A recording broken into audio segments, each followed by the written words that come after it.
minimum wage lobbying operation that calls itself the National Restaurant Association.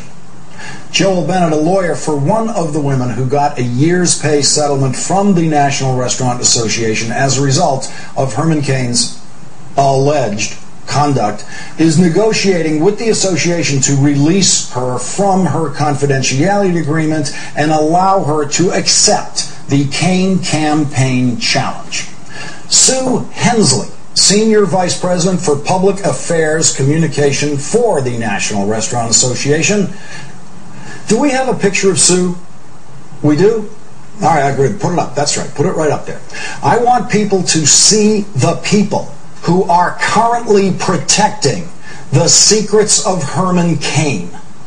Sue Hensley said today, "Our outside counsel was contacted by Mr. Bennett today and was asked to provide a response to a proposed statement by tomorrow afternoon. We are currently reviewing the document and we plan to respond tomorrow."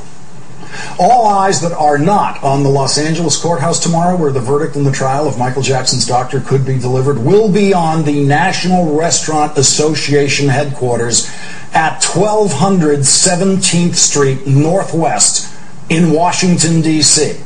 That's at the intersection of 17th and M Streets. Nearest metro stop is Farragut North. That's only 5 blocks from the Occupy D.C. protests in McPherson Square. An easy walk for anyone who might feel like occupying the National Restaurant Association. Today may be the day to begin the National Restaurant Association occupation, to force them to open their secret files. As of now, we have no reason not to expect Dawn Sweeney, let's get a look at her, the woman who now has Herman Cain's old job, the CEO of the National Restaurant Association, to do the right thing. Do we have a Dawn Sweeney picture? Looks like we don't. We don't. We don't have one. All right, well, we'll find one. Dawn Sweeney's picture will be here. Maybe not tonight. She and anyone else at the National Restaurant Association has a standing invitation to come on this program and explain whatever they decide tomorrow.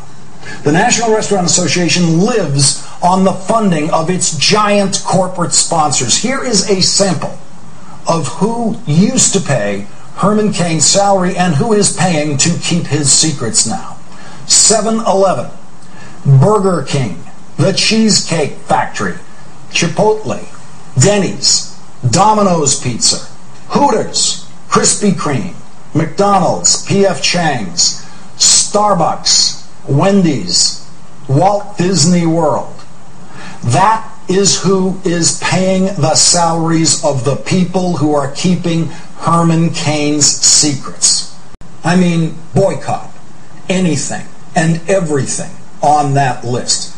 And yes, it is possible to get coffee in America without going to Starbucks. If the National Restaurant Association decides to do the wrong thing tomorrow, if they decide to continue to allow Herman Cain and his campaign manager to say anything they want about the former National Restaurant Association employees who have complained against Mr. Cain, while the National Restaurant Association prevents those employees from speaking out in any way, then a firestorm should be visited upon the 1200 17th Street Northwest and the members of the National Restaurant Association. If Starbucks wants to avoid a boycott, Starbucks can write a letter to Dawn Sweeney telling her to do the right thing.